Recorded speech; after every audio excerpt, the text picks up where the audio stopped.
Here's my audience. Let me restart. It's really blurry. Hopefully it... So good. Digamos, tener que las vacas fueran pariendo en las épocas secas y cuando los terneros necesitaran forraje, ya tenían aproximadamente 3 meses más o menos de haber nacido y había ya, cuando ya...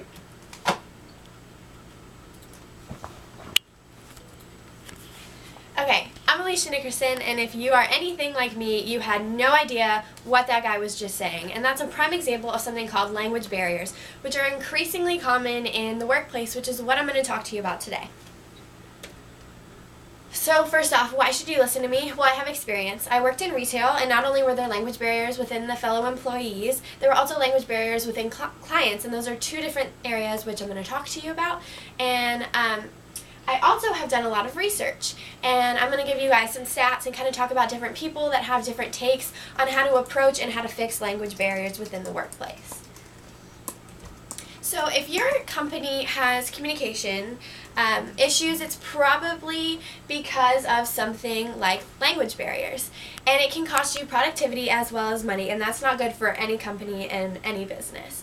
So language barriers have become increasingly larger with immigration and things like that. And this barrier can upset daily operations within the workplace as well as long-term operations, which is not good for any company. You don't want that. So if you can fix that right away, obviously your chances are going to be better. You're going to want to do that.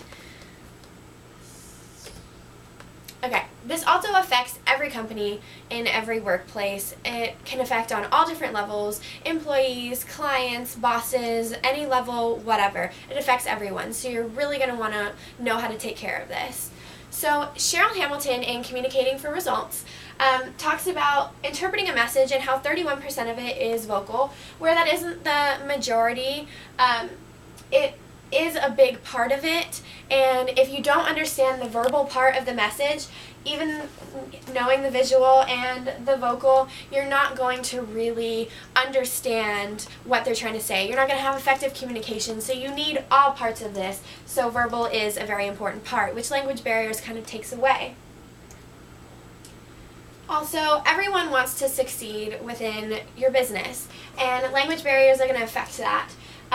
Boss level, employee level, you're all affected, as well as within the workplace and clients like I talked about.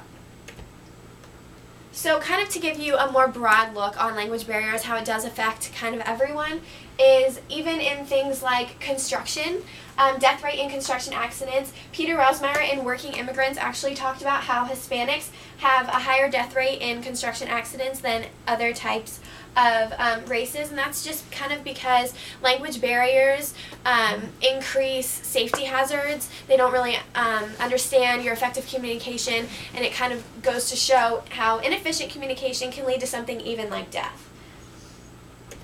Peter Rosmeyer also, even though he does talk about this and how it's a very bad thing and language barriers need to be fixed, he doesn't think that an English-only policy is the answer, as well as Kim Ribbink also disagrees that English-only is not the answer. So she actually came up with 7 ways to kind of break the language barrier. Kim Ribbink with the Harvard Business School Working Knowledge talks about this in her article, 7 Ways to Better Communicate in Today's Diverse Workplace. Some things that she talks about is kind of how to fix it, not to avoid it because you can't really do that, especially in today's economy, but some steps you can take to bridge that gap would be learn how the source culture best receives communications. This is going to be what their country, how they communicate, their, kind of source of communication, so you can understand how you can communicate with them and how they're going to communicate with you.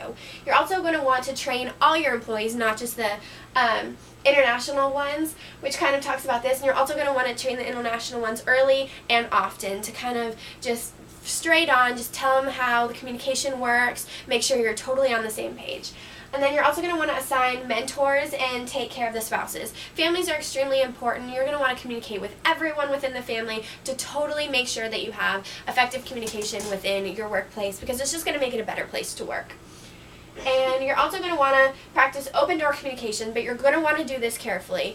You want to give them an opportunity to know that they can be comfortable. Maybe people from other countries aren't really familiar with being comfortable with just walking up to the big boss and being able to tell them things, and if that's how you work, then you're going to want to make sure that they know that. You're also in company-wide communications. Avoid jargon and slang.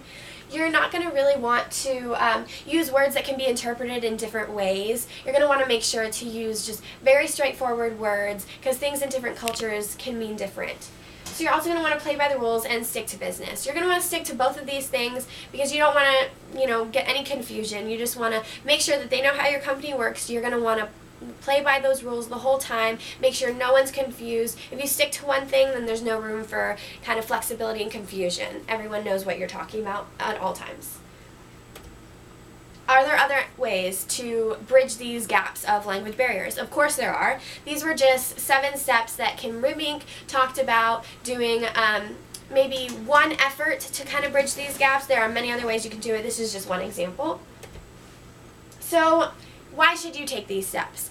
You're going to want to take steps at least similar to this because, like I said, overall company success, you need effective communication to have a successful company, business, whatever it is, even if it is construction. It's going to affect all business types, so no matter what business or company you have, it's going to affect it. Language barriers are never going to be a good thing.